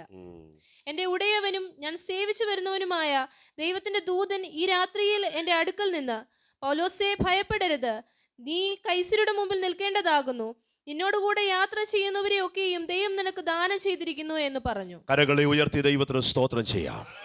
ഞാൻ നിങ്ങളോട് പറഞ്ഞല്ലോ, 21-ാമത്തെ വാക്യം മുതൽ ഈ കപ്പൽ നിയന്ത്രിക്കുന്നത് പൗലോസാണ്. പൗലോസാണ് പറയുന്നത് എങ്ങോട്ടാണ് പോകേണ്ടത്. പൗലോസാണ് തകർന്നിരിക്കുന്ന ആളുകളെ ആശ്വസിപ്പിക്കുന്നത്. പൗലോസ് പറയുകയാണ്, നിങ്ങൾ ഒത്തിരി ദിവസമായി ഭക്ഷണം കഴിച്ചിട്ടില്ല, നിങ്ങൾക്ക് ഉറങ്ങാൻ കഴിയുന്നില്ല, നിങ്ങളുടെ ഉള്ളിൽ മരണഭീതിയാണ്. പക്ഷേ ഭയപ്പെടേണ്ട. കാരണം എൻ്റെ ഉടയവനും എൻ്റെ ദൈവവും എന്നോട് ഇന്നലെ രാത്രി സംസാരിക്കാൻ വേണ്ടി ഇറങ്ങി വന്നെന്ന് പൗലോസ് പറയുകയാണ്. അവൻ്റെ ദൂതനെ അയച്ചെന്ന് പൗലോസ് പറയുകയാണ്. നിങ്ങൾ ആരും ഭാരപ്പെടേണ്ട, നിങ്ങൾക്കൊന്നും ഒരു ദോഷവും സംഭവിക്കുകയില്ല. പ്രിയമുള്ളവരെ, നമ്മുടെ ശുശ്രൂഷ എന്താണ്? ആളുകളെ ബലപ്പെടുത്തുന്ന ശുശ്രൂഷയാണ് ദൈവം നമുക്ക് നൽകിയിരിക്കുന്നത്. തകർന്നിരിക്കുന്നവരെ പണിയാനാണ് ദൈവം നമ്മളെ ആക്കിയിരിക്കുന്നത്. നിങ്ങളുടെ ചുറ്റുപാടും നോക്കിക്കുക, എത്ര ആളുകളുടെ ജീവിതമാണ് തകർന്നിരിക്കുന്നത്. ഒരുപക്ഷെ അവർ പുറത്ത് പറയുന്നില്ലായിരിക്കാം, പക്ഷേ അവരോട് നിങ്ങൾ സംസാരിക്കുമ്പോൾ, സമയം സ്പെൻഡ് ചെയ്യുമ്പോൾ നമുക്ക് മനസ്സിലാക്കാൻ കഴിയും, അവരെല്ലാം കടന്നു പോകുന്ന ഈ സാഹചര്യങ്ങൾ ഒത്തിരി ഡേഞ്ചറസ് ആണ്. പുറമെ നോക്കുന്ന പോലല്ല ഒരു മനുഷ്യൻ്റെ ഹൃദയത്തിൻ്റെ ഉള്ളിലെ സാഹചര്യങ്ങൾ മൂവ് ചെയ്യുന്നത്. പക്ഷെ അങ്ങനെയുള്ളവരോടും അവരെ ആശ്വസിപ്പിക്കാൻ വേണ്ടിയാണ് ദൈവം നമ്മളെ ആക്കിയിരിക്കുന്നത്. എത്ര പേർക്ക് പറയാൻ കഴിയും, ഞാൻ മറ്റുള്ളവർക്ക് ഒരു അനുഗ്രഹമാകാൻ വേണ്ടി വിളിക്കപ്പെട്ട ഒരു മകനാണ്, മകളാണ്. ഹല്ലേലൂയ. എൻ്റെ കുടുംബം ഒരു സാധാരണ കുടുംബമല്ല. മറ്റുള്ളവർക്ക് അനുഗ്രഹമായി തീരാൻ വിളിക്കപ്പെട്ട കുടുംബമാണ് എൻ്റെ കുടുംബം. ഞാൻ ഒരു സാധാരണ മനുഷ്യനല്ല. ഞാൻ മറ്റുള്ളവർക്ക് വെളിച്ചം പകരാൻ വേണ്ടി വിളിക്കപ്പെട്ടവനാണ്. ഞാനൊരു സാധാരണ മകളല്ല. ഞാൻ മറ്റുള്ളവർക്കൊരു അനുഗ്രഹമാകാൻ വേണ്ടി വിളിക്കപ്പെട്ടവളാണ്. അങ്ങനെയുള്ളൊരു ബോധ്യത്തിലേക്ക് നാം വരുമ്പോഴാണ്, അങ്ങനെയുള്ളൊരു കാഴ്ചപ്പാടിലേക്ക് നാം വരുമ്പോഴാണ് നമുക്ക് ദൈവരാജ്യത്തിൽ പ്രയോജനപ്പെടുവാൻ കഴിയുക. പൗലോസ് 275 പേരോടും പറയുകയാണ്, നിങ്ങൾ ഭാരപ്പെടേണ്ടെന്നേ. ഒരുപക്ഷെ ദൈവത്തിൻ്റെ ഒരു വലിയ നന്മ, ദൈവത്തിൻ്റെ വലിയ ഒരു പ്രൊട്ടക്ഷൻ നമ്മൾ കാണാൻ പോവുകയാണെന്ന് പറഞ്ഞ് അവരെ ആശ്വസിപ്പിക്കുന്ന ഒരു പൗലോസ്. ഹല്ലേലൂയ. ക്യാപ്റ്റന് കൊടുക്കാൻ കഴിയുമോ ഈ ഗ്യാരണ്ടി? ഈ കപ്പൽ ഓടിക്കുന്ന ഈ കപ്പലിന്റെ ഉടമസ്ഥനായ ഓണർക്ക് ഈ ഗ്യാരണ്ടി കൊടുക്കാൻ കഴിയുമോ? നിങ്ങൾക്കൊന്നും സംഭവിക്കത്തില്ലെന്ന്. പക്ഷെ ഒരു സാധാരണ ദൈവത്തിന്റെ മനുഷ്യൻ നിന്ന് വിശ്വാസത്തോടെ പ്രഖ്യാപിക്കുകയാണ്, ഒന്നും സംഭവിക്കത്തില്ല. ദൈവം നിങ്ങളെ വിളിച്ചത് തകരുമെന്ന് പറയാനല്ല വിളിച്ചിരിക്കുന്നത്, രക്ഷിക്കപ്പെടുമെന്നും അല്ലെങ്കിൽ രക്ഷപ്പെടുമെന്നും സബ്ലോ ബച്ചാൽ ജായക ഇത് പറയാനാണ് ദൈവം നമ്മളെ വിളിച്ചിരിക്കുന്നത്. ഹല്ലേലൂയ. ഈ ലോകത്തിൽ ഒത്തിരി ആളുകൾ തകരുമെന്ന് പറയാൻ, അല്ലെങ്കിൽ നഷ്ടപ്പെടുമെന്ന് പറയാൻ, നാശ് ഹോനെ കെ ബാരെ മേ ഖബർ ദേനെ വാല ബഹുത് Saare log is Duniya may ഹേ. പക്ഷേ ദൈവം നമ്മളെ വിളിച്ചിരിക്കുന്നത് അങ്ങനെ പറയാൻ വേണ്ടിയല്ല. ദൈവം നമ്മളെ വിളിച്ചിരിക്കുന്നത് ഒന്നും സംഭവിക്കത്തില്ല എന്ന് പറയാനാണ്. Praise the Lord. ഹല്ലേലൂയ. രോഗം വരുമ്പോൾ, എന്തെങ്കിലുമൊക്കെ സംഭവിക്കുമെന്ന് ഈ ലോകത്തിലെ ആളുകൾ റിപ്പോർട്ട് നൽകുമ്പോൾ ദൈവം നമ്മളോട് പറഞ്ഞിരിക്കുന്നത് അവൻ്റെ അടിപ്പിണരുകളാൽ സൗഖ്യമുണ്ട്. അതുകൊണ്ട് നിങ്ങളുടെ ജീവിതത്തിൽ സൗഖ്യം വരും, ഈ രോഗം മാറുമെന്ന് പറയാനാണ് ദൈവം നമ്മളെ വിളിച്ചിരിക്കുന്നത്. ഇന്ന് പകലിൽ നമ്മുടെ സാഹചര്യങ്ങളെ നോക്കി, പ്രതീക്ഷയില്ലാത്ത സാഹചര്യങ്ങളെ നോക്കി ഇന്ന് പകലിൽ നമുക്ക് വിശ്വാസത്തോടെ പ്രഖ്യാപിക്കാം, ഈ ജീവിതത്തിൽ ദൈവം എല്ലാം നന്മയ്ക്കാണ് ചെയ്യാൻ വേണ്ടി പോകുന്നത്. എസെക്കിയേലിന്റെ പുസ്തകത്തിൽ നമ്മൾ വായിക്കുന്നല്ലോ, അസ്ഥി താഴ്വരയുടെ നടുവിൽ ദൈവം അവനെ നിർത്തിയിട്ട് ചോദിക്കുകയാണ്, നീ എന്താണ് കാണുന്നത്? അവൻ പറയുകയാണ്, ഞാൻ ഉണങ്ങിയ അസ്ഥികളാണ്. സുക്കി ഹഡിയോങ്കോമേ ദേഖ് പാരാഹും. എന്നാൽ ദൈവം അവനോട് പറയുകയാണ്, നീ പറ, നീ എന്താണ് കാണാൻ ആഗ്രഹിക്കുന്നത്? അവനോട് പ്രവചിക്കാൻ പറയുകയാണ്. ഇന്ന് പകലിൽ ഞാൻ നിങ്ങളോട് പറയാൻ ആഗ്രഹിക്കുന്നു, ലോകത്തിലെ ഏറ്റവും ബെസ്റ്റ് പ്രൊഫറ്റ് ആരാണെന്ന് നിങ്ങൾക്കറിയാമോ? ലോകത്തിലെ ഏറ്റവും നല്ല പ്രവാചകൻ ആരാണെന്ന് നിങ്ങൾക്കറിയാമോ? അത് നിങ്ങൾ തന്നെയാണ്. നിങ്ങളുടെ ജീവിതത്തോട് നിങ്ങൾ പ്രവചിക്കാൻ തയ്യാറായാൽ, നിങ്ങളുടെ സാഹചര്യത്തോട് നിങ്ങൾ പ്രവചിക്കാൻ തയ്യാറായാൽ, ആർക്കും മാറ്റാൻ കഴിയാത്ത വിധത്തിൽ ദൈവത്തിന് വൻ കാര്യങ്ങൾ ചെയ്യാൻ കഴിയും. ഹല്ലേലൂയ. തകർന്നു കിടക്കുന്ന, പ്രതീക്ഷ നഷ്ടപ്പെട്ടിരിക്കുന്ന, രോഗാവസ്ഥയിലായിരിക്കുന്ന സാഹചര്യങ്ങളെ നോക്കി നമ്മൾ സ്വയം പറയുമ്പോൾ വലിയ മാറ്റങ്ങളാണ് സംഭവിക്കുന്നത്. ദൈവം നമ്മളെ വിശ്വാസത്തിന്റെ വാക്കുകൾ പറയാനാണ് വിളിച്ചിരിക്കുന്നത്. ഇന്ന് പകൽ നിങ്ങൾ തിരിച്ചറിയുക, അങ്ങനെയുള്ളൊരു വിളിയാണ് ദൈവം നൽകിയിരിക്കുന്നത്. പൗലോസ് പറയുകയാണ്, ഒന്നും സംഭവിക്കത്തില്ല. ചിലരെ നോക്കി നിങ്ങൾ ഈ ദിവസങ്ങളിൽ, വരുന്ന നാളുകളിൽ, വരുന്ന മാസങ്ങളിൽ പറഞ്ഞാൽ വലിയ ദൈവപ്രവർത്തികൾ ഉണ്ടാകും. പ്രിയമുള്ളവരെ, ദൈവത്തിൻ്റെ ദാസൻ പറയുകയാണ്, എല്ലാവരെയും ദൈവം എൻ്റെ കൈകളിൽ നൽകിയിരിക്കുകയാണ്. നിങ്ങളുടെ കൂടെയുള്ള ആളുകളെ ദൈവം നിങ്ങളുടെ കൈകളിൽ നൽകിയിരിക്കുകയാണ്. और हमारे पड़ोसियों को प्रभु हमारे हाथों में दिया है. हमारे फ्रेंड सर्किल के लोगों को प्रभु हमारे हाथों में दिया है. जिनके साथ आप नौकरी करते हैं उनको प्रभु आपके हाथों में दिया है. നമ്മുടെ കൂടെയുള്ള ആളുകൾ, ചുറ്റുപാടുമുള്ള ആളുകൾ, പൗലോസ് പറയുന്നത് പോലെ അവരെ എല്ലാം ദൈവം എൻ്റെ കരങ്ങളിൽ ദാനമായി നൽകിയിരിക്കുകയാണെന്ന്. ഇന്ന് പലരും നിങ്ങൾക്ക് തിരിച്ചറിയാൻ കഴിയുമോ? ദൈവം അവരെ നിങ്ങളുടെ കരങ്ങളിൽ നൽകിയിരിക്കുകയാണ്. വരുന്ന ദിവസങ്ങളിൽ പ്രിയമുള്ളവരെ, ഒത്തിരി പേരെ ദൈവം നമ്മുടെ കരങ്ങളിൽ നൽകാൻ പോകുന്നത് കൊണ്ട് കരങ്ങൾ ഉയർത്തി ദൈവത്തിന് സ്തോത്രം ചെയ്യാം. ഒത്തിരി ആളുകളെ ദൈവം നമ്മുടെ കരങ്ങളിൽ നൽകുകയാണ്, ദൈവദാസന്റെ കരങ്ങളിൽ നൽകുകയാണ്. എല്ലാ ദൈവ മക്കളുടെയും കുടുംബങ്ങളിൽ ദൈവം പുതിയ പുതിയ ആളുകളെ നൽകുകയാണ്. കാരണം എന്താണ്? ദൈവം എല്ലാവരെയും ദാനമായി നൽകാൻ ആഗ്രഹിക്കുകയാണ്. ഒരു ചെറിയ സഭ, ഒരു ചെറിയ കൂട്ടായ്മയ്ക്ക് വേണ്ടി അല്ലല്ലോ ദൈവം നമ്മളെ വിളിച്ചിരിക്കുന്നത്. ദൈവം നമ്മളെ വിളിച്ചിരിക്കുന്നത് വർദ്ധിക്കുവാൻ വേണ്ടിയാണ്. ദൈവം നമ്മളെ വിളിച്ചിരിക്കുന്നത് പടരുവാൻ വേണ്ടിയാണ്. നമ്മുടെ ബൗണ്ടറികളെ എല്ലാം വിശാലമാക്കുന്ന ഒരു ദൈവം നമുക്ക് വേണ്ടി ഇന്ന് പകലിൽ ജീവിക്കുന്നുണ്ടല്ലോ. ഇന്ന് പകലിൽ അങ്ങനെ ചില ദൈവ പ്രവൃത്തികൾ യേശുവിന്റെ നാമത്തിൽ ഇവിടെ സംഭവിക്കാൻ നമുക്ക് ദൈവത്തിന് സ്തോത്രം ചെയ്യാം. പൗലോസ് പറയുകയാണ്, ഇന്നലെ രാത്രി ഒരു ദൂതൻ എൻ്റെ അടുക്കൽ വന്നു. ഹല്ലേലൂയ. ആ ദൂതൻ ക്യാപ്റ്റന്റെ അടുത്തല്ല പോയത്, ആ കപ്പലിൻ്റെ ഓണറിൻ്റെ അടുത്തല്ല പോയത്. ദൈവത്തിൻ്റെ ദാസനായ പൗലോസ് പറയുന്നു, എന്നോട് സംസാരിക്കാൻ ഒരു ദൂതൻ വന്നു. പ്രിയമുള്ളവരെ, ഇന്ന് പകൽ നിങ്ങൾ ചിന്തിച്ചേ, പൗലോസിൻ്റെ കൈകളിൽ ഒരു വിലങ്ങുണ്ട്. പൗലോസ് പോകുന്ന ഒരു കുറ്റവാളിയെ പോലെയാണ്. അവൻ അവിടെ യാതൊരു വോയിസും ഉണ്ടായിരുന്നില്ല, അവന് യാതൊരു പ്രാധാന്യതയും ഉണ്ടായിരുന്നില്ല ആ കപ്പലിലും. പക്ഷേ അവനെ കാണാൻ സ്വർഗത്തിൽ നിന്നൊരു ദൂതൻ വന്നെന്ന്. അതിൻ്റെ അർത്ഥം എന്താണ്? അവൻ്റെ റിലേഷൻ ഈ ഭൂമിയിൽ മാത്രം ഒതുങ്ങുന്നൊരു ബന്ധത്തിലായിരുന്നില്ല പൗലോസ് ജീവിച്ചത്. അവൻ്റെ ബന്ധം ഈ ഭൗമിക മണ്ഡലത്തിലെയും അതിൻ്റെയും അപ്പുറത്തുള്ള ഒരു സ്വർഗീയ മേഖലയുമായി ബന്ധമുള്ളൊരു മനുഷ്യനായിരുന്നു പൗലോസ്. അതുകൊണ്ടാണ് ദൂതൻ അവിടെ നിന്ന് വന്നത്. ഹല്ലേലൂയ. ഇന്ന് പകൽ നിങ്ങൾ വിശ്വസിക്കുക.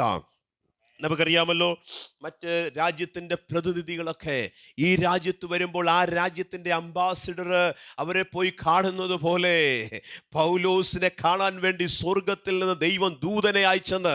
അതിൻ്റെ അർത്ഥം പൗലോസിൻ്റെ ബന്ധം ഈ ഭൂമിയുമായിട്ട് മാത്രമല്ല, അവൻ്റെ ബന്ധം ഉയരത്തിലെ ദൈവിക ഇടപെടലുകളുമായിട്ടാണ്. അതുകൊണ്ടാണ് അവൻ ദൈവിക സംസർഗത്തിൽ ജീവിക്കാനിടയായത്. അവിടുന്ന് ഒരു ദൂതൻ വന്നെന്ന്. Praise the Lord. നിങ്ങൾക്കറിയാമോ, ഈ ചരിത്രം പഠിക്കുമ്പോൾ നമുക്ക് മനസ്സിലാക്കാൻ കഴിയുന്നത്, ഈ കടലിലേക്കൊക്കെ നമ്മൾ പോകുമ്പോൾ ഒരു 4-5 കിലോമീറ്ററൊക്കെ കഴിയുമ്പോൾ നമ്മുടെ മൊബൈൽ ഫോണിന് റേഞ്ച് പോലും കിട്ടത്തില്ലെന്നൊക്കെയാണ് പറയുന്നത്. പക്ഷേ 2000 വർഷങ്ങൾക്ക് മുമ്പ് സൂര്യനോ ചന്ദ്രനോ ഒന്നും അവർക്ക് കാണാൻ കഴിയാതിരുന്ന മുഴുവൻ അന്ധകാരത്താൽ നിറയപ്പെട്ട ഒരു യാത്രയിൽ പൗലോസിനെ തേടി സ്വർഗത്തിലെ ദൂതൻ വന്നെന്ന്. അഡ്രസ്സ് തെറ്റിയില്ല സ്വർഗത്തിലെ ദൂതന്. അവനെ ട്രാക്ക് ചെയ്യാൻ ഒരു ബുദ്ധിമുട്ടും ഉണ്ടായില്ല. ആ കപ്പലിൽ ദൂതൻ ഇറങ്ങി വന്ന് പൗലോസിനോട് സംസാരിച്ചെന്ന്. ഇന്ന് പകലിൽ ഞാൻ നിങ്ങളോട് പറയാൻ ആഗ്രഹിക്കുന്നു, ഏത് വിഷയത്തെ നിങ്ങൾക്ക് ഹാൻഡിൽ ചെയ്യാൻ കഴിയാതിരിക്കുന്നു, അവിടേക്ക് ദൂതനെ ഇറക്കാൻ ദൈവത്തിന് കഴിയും.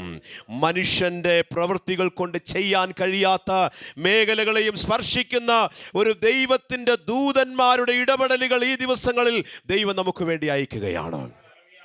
അവർക്ക് വിശ്വസിക്കാൻ കഴിയും. ഹല്ലേലൂയ. പത്രോസ് ജയിലിലായ സംഭവം നമ്മൾ അപ്പോസ്തല പ്രവൃത്തിയുടെ പുസ്തകത്തിൽ വായിക്കുന്നല്ലോ. ഒരു ഭാഗത്ത് പത്രോസ് ജയിലിൽ കിടന്ന് ഉറങ്ങുമ്പോൾ മറുഭാഗത്തൊരു സഭ പ്രാർത്ഥിക്കുകയാണ് പത്രോസിൻ്റെ വിടുതലിന് വേണ്ടി. സഭയ്ക്ക് ജയിൽ അധികാരികളുടെ അടുത്ത് പോയി സംസാരിക്കാനുള്ള യാതൊരു പ്രാഗൽഭ്യവും ഉണ്ടായിരുന്നില്ല, ഒരു കോണ്ടാക്റ്റും ഉണ്ടായിരുന്നില്ല, ഒരു ഇൻഫ്ലുവൻസും ഉണ്ടായിരുന്നില്ല, ഒരു റെക്കമെൻഡേഷനും കൊടുക്കാൻ അവർക്ക് കഴിഞ്ഞിരുന്നില്ല. പക്ഷെ അവർക്കൊന്നറിയാം, കാര്യങ്ങൾ നിയന്ത്രിക്കുന്നത് ഭൂമിയിലല്ല, സ്വർഗത്തിലാണ്. അവരവിടെ സ്വർഗത്തിലെ ദൈവത്തോട് പ്രാർത്ഥിക്കുവാൻ തുടങ്ങി. ആ പ്രാർത്ഥന സ്വർഗത്തിലെത്തിയതിൻ്റെ തെളിവെന്താണ്? ഒരു ദൂതനെ ദൈവം സ്വർഗത്തിൽ നിന്ന് പ്രാർത്ഥിക്കുന്നവരുടെ നടുവിലേക്കല്ല അയച്ചത്, ഉറങ്ങുന്ന തടവറയിലായിരുന്ന പത്രോസിന്റെ കാരാഗ്രഹത്തിലേക്ക് ഒരു ദൂതനെ ദൈവം അയക്കുവാനിടയായി തീർന്നു. ഒരു ഭാഗത്ത് പ്രാർത്ഥന ഉയർന്നപ്പോൾ മറുഭാഗത്ത് ദൂതന്റെ ഇടപെടലുകൾ നടക്കുകയാണ്. പ്രിയമുള്ളവരെ, നിങ്ങൾ വീട്ടിൽ നിങ്ങൾ തനിയിരുന്ന് പ്രാർത്ഥിക്കുമ്പോൾ, നിങ്ങൾ സഭയിൽ ഇരുന്ന് പ്രാർത്ഥിക്കുമ്പോൾ, നിങ്ങളുടെ പേഴ്സണൽ പ്രയറിൽ, നിങ്ങളുടെ ഫാമിലി പ്രയറിൽ, നിങ്ങളുടെ കളക്റ്റീവായിട്ടുള്ള ഈ പ്രാർത്ഥനയിൽ നിങ്ങൾ ഇവിടെ ഇരുന്നായിരിക്കാം ഒരു പക്ഷേ പ്രാർത്ഥിക്കുന്നത്. പക്ഷെ നിങ്ങളുടെ വിഷയം മറ്റൊരു രാജ്യത്തായിരിക്കാം, അല്ലെങ്കിൽ ഏതെങ്കിലും ഒരു സംസ്ഥാനത്തായിരിക്കാം, അല്ലെങ്കിൽ ഏതെങ്കിലും ഒരു പ്രത്യേക വിഷയത്തിന് വേണ്ടി നിങ്ങൾ പ്രാർത്ഥിക്കുന്നവരായിരിക്കാം.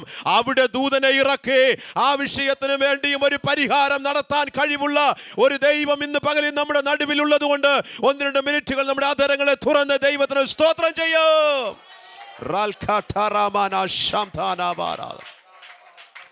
ഇന്ന് പകലിൽ നമുക്ക് വേണ്ടി ദൂതനെ ഇറക്കാൻ ദൈവത്തിന് കഴിയും.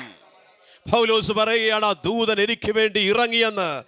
ആ ദൂതൻ പറയുകയാണ്, ആർക്കും ഒന്നും സംഭവിക്കുകയില്ല, ആരുടെയും ഒരു മുടിക്ക് പോലും ദോഷം സംഭവിക്കത്തില്ലെന്ന് പറയുന്നു. ഇത്രയും ഗ്യാരണ്ടി ആർക്ക് കൊടുക്കാൻ കഴിയും? ഇത്രയും ഗ്യാരണ്ടി ആർക്ക് കൊടുക്കാൻ കഴിയും? ഈ ലോകത്തിൽ ദൈവ പൈതലിന് വേണ്ടി ദൈവം ഒരുക്കുന്ന നന്മകൾ, ദൈവം ഒരുക്കുന്ന പ്രൊട്ടക്ഷൻ എത്ര വലുതാണെന്ന് പകലിൽ നിങ്ങൾ തിരിച്ചറിയുക. അതുകൊണ്ടാണ് ബൈബിൾ എഴുതിയിരിക്കുന്നത്, നിങ്ങൾ വെള്ളത്തിൽ കൂടി പോകും, പക്ഷെ അത് നിങ്ങളെ മുക്കിക്കളയുകയില്ല. നിങ്ങൾ തീയുടെ നടുവിൽ കൂടി പോകും, അത് നിങ്ങളെ ദഹിപ്പിക്കത്തുമില്ല. കർത്താവിന്റെ ദാസൻ ഇന്ന് പകലിൽ നമ്മളോട് 91-ാം സങ്കീർത്തനത്തിൽ വായിച്ചു കേൾപ്പിച്ചല്ലോ, നിന്റെ അരികിൽ പലരും വരും, പക്ഷെ അത് നിന്നോട് അടുത്തു വരികയില്ല. ഒരു ബാധയും നിന്റെ കൂടാരത്തിന്റെ മേൽ അടുക്കുകയില്ല. ബാലസിംഹങ്ങൾ ഇരകിട്ടാതെ വിശന്നിരിക്കും, എങ്കിലും ദൈവത്തെ അന്വേഷിക്കുന്നവർക്കോ ഒരു നന്മയ്ക്കും കുറവില്ലാതെ നമ്മളെ നടത്തുന്ന ഒരു ദൈവം ഇന്ന് പകലിൽ നമുക്ക് വേണ്ടി ജീവിക്കുന്നു. അവന്റെ പേര് യേശു എന്നത്രേ.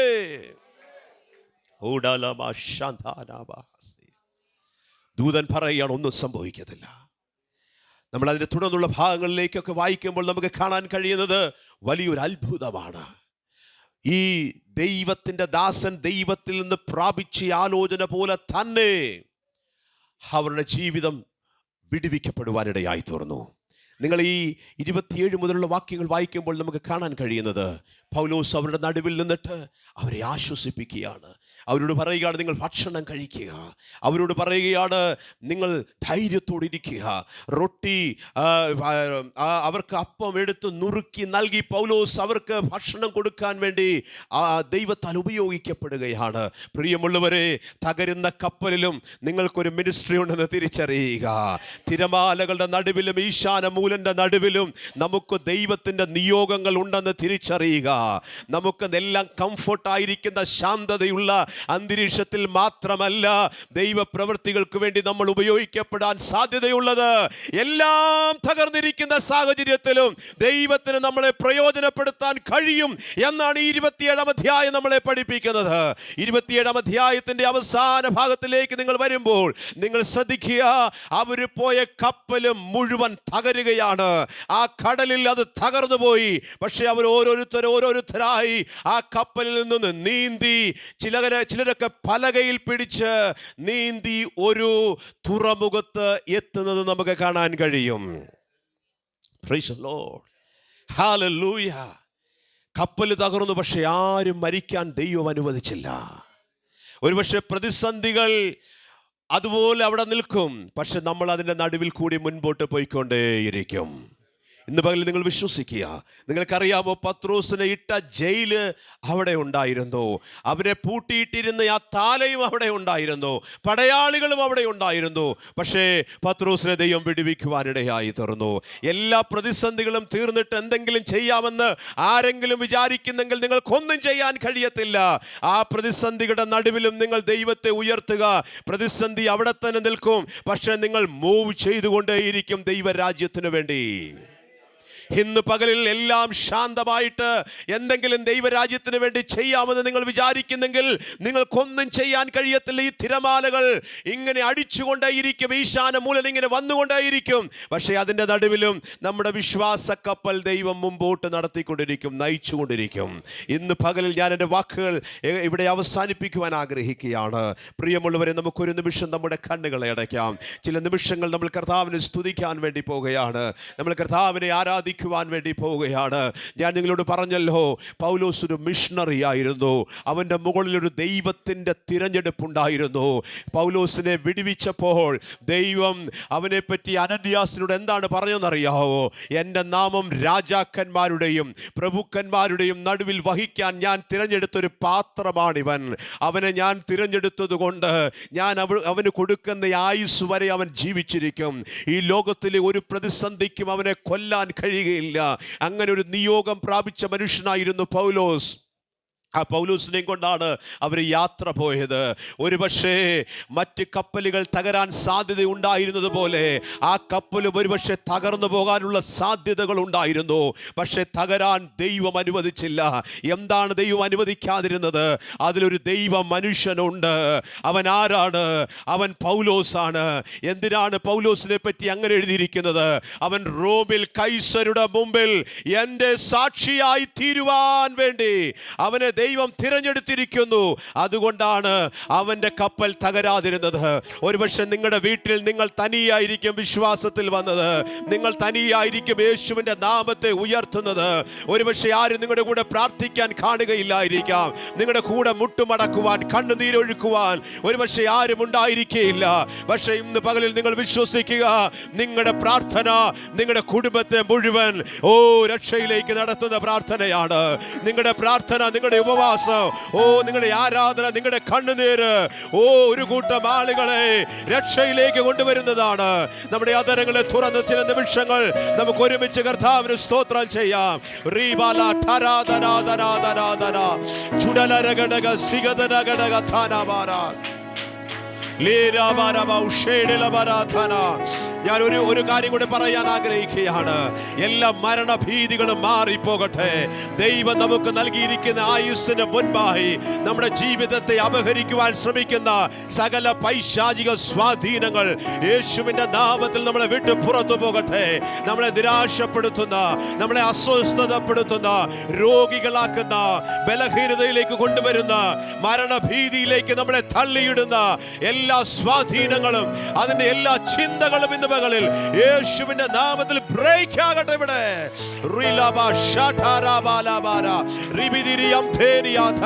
നിങ്ങളുടെ ജീവിതത്തെ നോക്കി നിങ്ങൾ പറ, ദൈവം നൽകിയിരിക്കുന്ന ആയുസ് വരെ ഞാൻ ജീവനോടിരിക്കും. നമ്മൾ സങ്കീർത്തനത്തിൽ വായിക്കുന്നത് പോലെ ഞാൻ ജീവനോടെ ഇരുന്ന് ദൈവത്തിന്റെ പ്രവൃത്തികളെ വർണ്ണിക്കും.